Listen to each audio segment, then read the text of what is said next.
Deserts. They are the driest places on Earth. All deserts get very little rain, 25 centimeters a year or less. And when rain does fall, it doesn't stay around for long. In deserts, the combination of clear skies, sun, and winds cause whatever moisture there is to evaporate quickly. Deserts also have the most extreme temperature shifts on the planet. Temperatures in the Gobi Desert in Central Asia can soar to 45 degrees Celsius in the summer and drop to a frigid minus 40 degrees Celsius in the winter.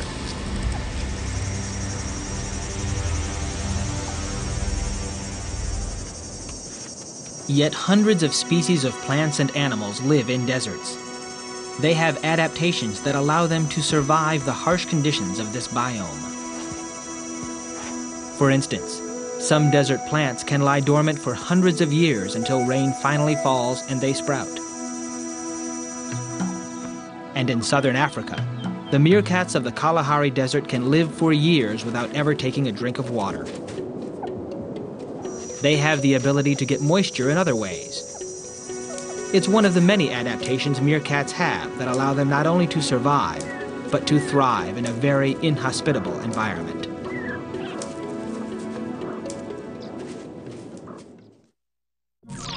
What climatic conditions are common to all deserts?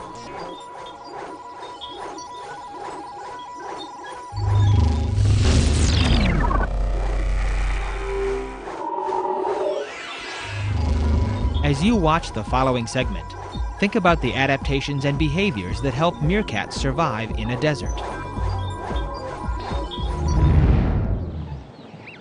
The Kalahari Desert stretches across 500,000 square kilometers of southern Africa. It's early summer in the Kalahari, the longest season of the year, a full 7 months.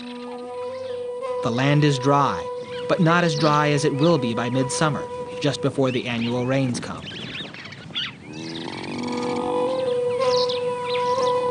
Now there is still enough desert grass to feed herds of migrant wildebeest and springbok, a gazelle that lives in this biome. In the sky, a martial eagle looks for prey. On the ground, a jackal does the same.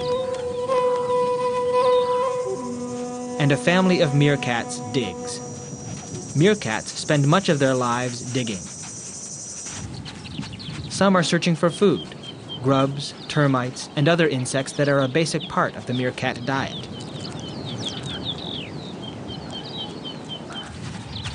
Others are digging burrows, a complicated system of tunnels, sleeping chambers, and escape holes. Meerkats use the burrows for shelter from the extreme temperatures and from predators. One look at a meerkat's front claws indicates how well suited these animals are to digging. Long and curved, the claws are like shovels that easily dig through the red-brown sand of the Kalahari. There are many other adaptations you can see in meerkats. For instance, meerkats can close their ears completely to keep out the sand. They also have dark markings around their eyes that function like built-in sunglasses. The markings help to reduce glare. And, perhaps most importantly, meerkats don't need to drink water to survive. They get all the moisture they need from the insects and small mammals they eat. Meerkats' ability to go without water is a huge advantage in the Kalahari. There is no permanent surface water here. The only moisture lies beneath the sand. Like meerkats, many of the plants and animals that live here have adaptations that enable them to conserve water. The roots of the acacia tree tunnel 30 meters underground to capture whatever water there is. Scorpions, which are a food source for meerkats, have a covering or exoskeleton that is thick and hard enough to prevent moisture from escaping from their bodies. Meerkats are not affected by scorpion venom, even though it can sicken and even kill many creatures, including humans.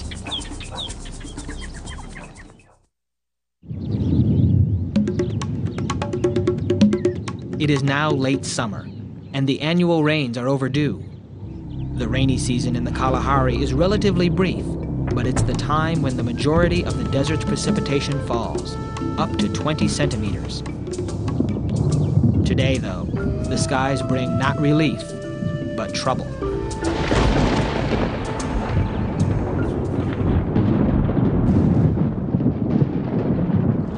The lightning ignites the parched desert grasses.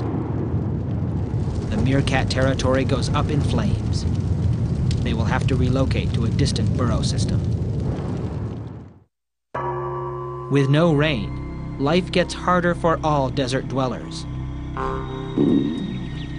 Insects, which need water to breed, burrow deeper into the sand in search of moisture. That affects the meerkats, which now have to work harder for their food. To find a single insect, they often must dig an amount of sand equal to their own body weight. In the food chains of the Kalahari, the meerkats too become prey for hungry carnivores. Their biggest threat on the ground comes from jackals. The cobra is another meerkat predator. One meerkat protects the burrows and forces the cobra to retreat.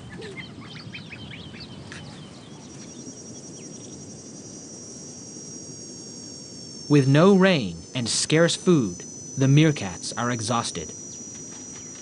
As usual, they take a break at midday when the sun is fiercest.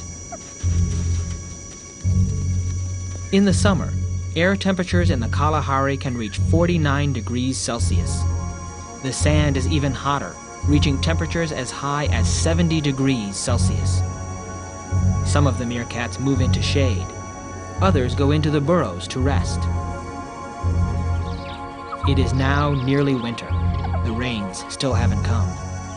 Finding food is harder than ever. The meerkats are losing weight. And it's getting colder. At night, temperatures now dip almost to freezing. In the mornings, the meerkats must warm up before they begin the day's hunt for food. They stand facing the sunrise, and their flat, dark-skinned chests act as solar panels and warm their bodies.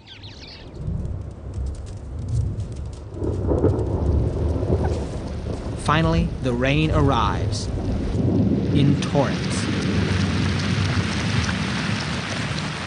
It falls for 15 hours straight, turning the desert sand to mud and flooding some of the meerkat burrows. The next morning, the desert is shrouded in mist, but the sun and the dry desert air soon clear the skies, and the meerkats arise to an unusual sight. Puddles of water. Soon the rains transform the Kalahari. The desert grasses sprout and the springbok feast. But the greening of the desert won't last long. Dry air and the cold winter winds will cause the water to evaporate. The wildebeest will leave in search of new grazing areas. So will the other migrants, the springbok, and another kind of gazelle, the gemsbok. Not the meerkats. This is their permanent home. They will remain through the desert cycles of extreme heat and cold, and through the long dry season. How does the use of burrows help meerkats survive in the desert?